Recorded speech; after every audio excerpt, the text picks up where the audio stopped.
Diakui atau tidak, sudah ada beberapa pihak yang terlihat mulai melawan atau setidaknya bersikap atas didaftarkannya Gibran sebagai cawapres Prabowo.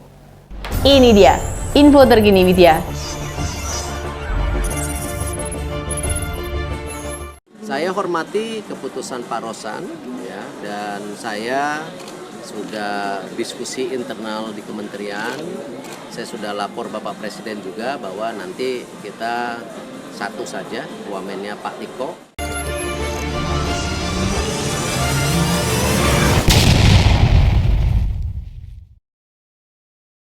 Melawan ke Jokowi, membongkar settingan, menghadang karpet merah penguasa memperpanjang kekuasaannya.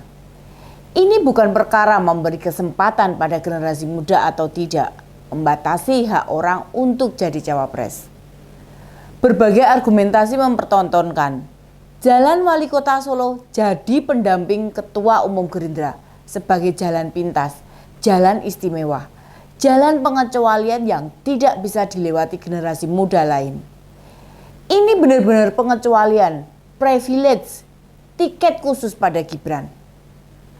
Pertanyaan krusialnya, andai kata putra Jokowi bukan wali kota atau tidak bernafsu masuk gelanggang politik, akankah MK akan mengabulkan permohonan soal batas usia?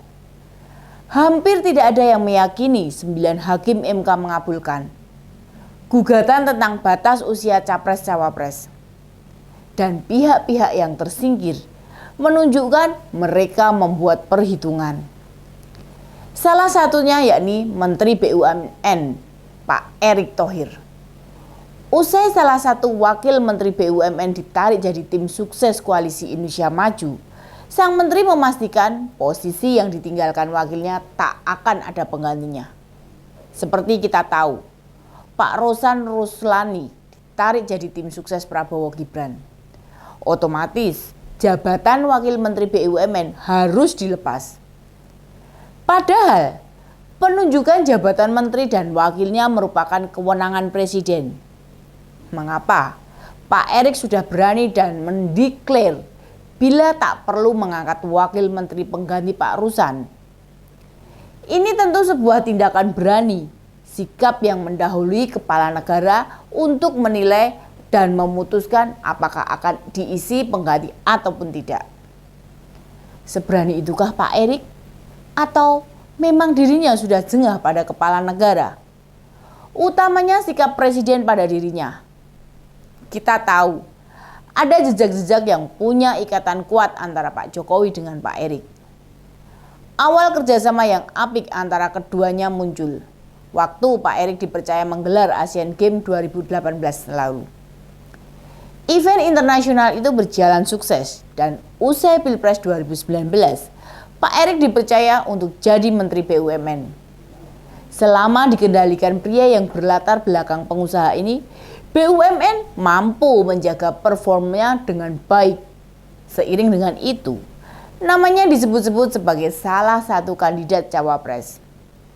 Partai politik yang mengusungnya yakni PAN. Malah beberapa waktu yang lalu dirinya dikabarkan mengurus SKCK. Rupanya semua itu hanyalah prank, tipuan, dan mimpi saja.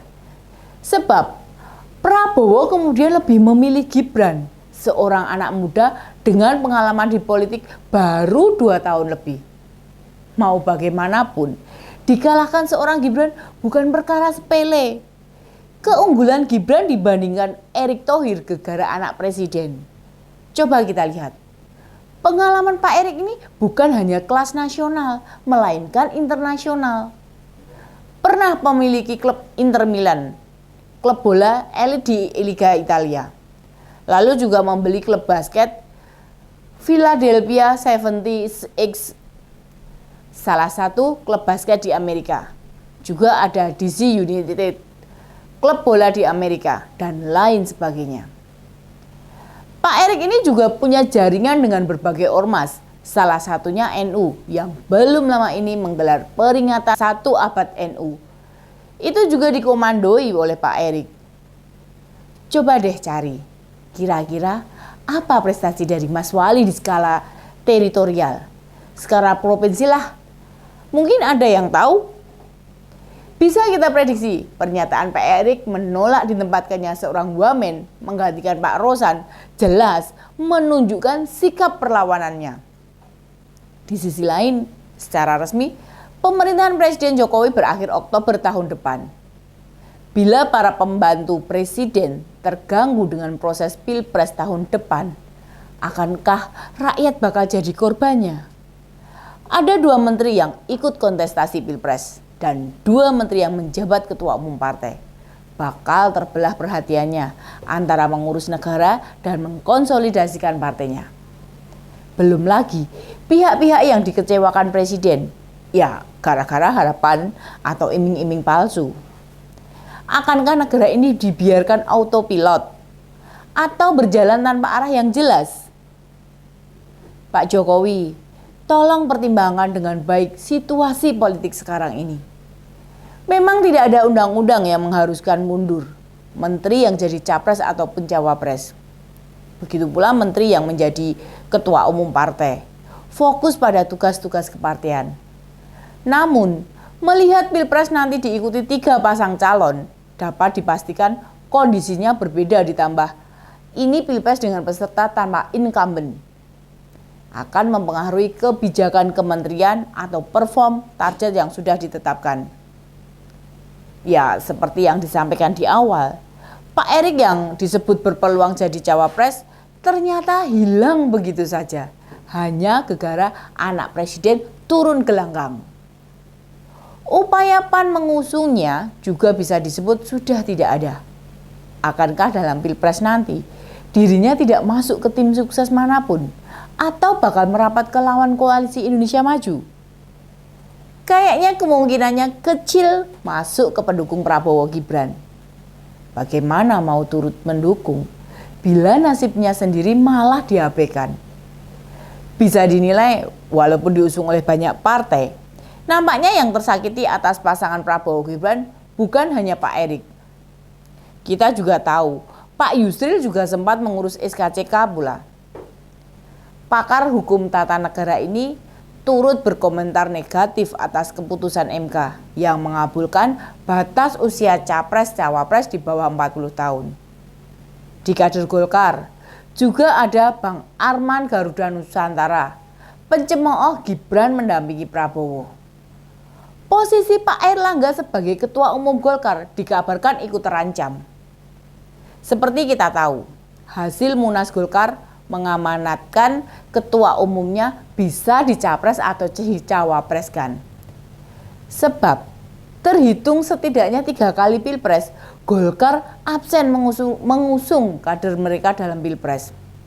Padahal mereka memiliki kursi signifikan untuk ikut bertempur dalam Pilpres. Kasak-kusuk yang terdengar, posisi Menko Perekonomian ini terancam lepas seusai Februari nanti. Di Koalisi Indonesia Maju, parpol pengusung ada 4, yakni Gerindra, Golkar, PAN, dan Demokrat.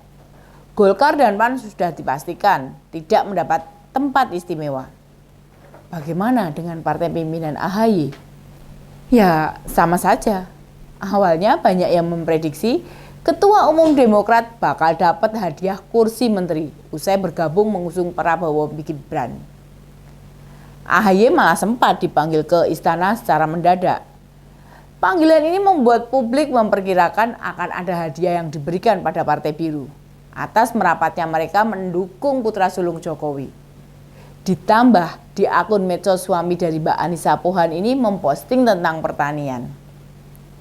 Lagi-lagi, anggapan itu semua tidak terjadi dan Presiden lebih memilih mantan Menteri Pertanian, Pak Amran Sulaiman. Makanya Anda dikalkulasi di Koalisi Indonesia Maju, satu-satunya partai pengusung yang dapat keuntungan besar ya hanya Gerindra. Lainnya cuma dapat pepesan kosong, mimpi-mimpi indah terlintas. Tapi fana dalam nyata. Salam gercep, gerak cepat untuk Indonesia. Demikian info terkini Widya, sampai ketemu lagi di Ini Dia, info terkini Widya selanjutnya. Salam cerdas.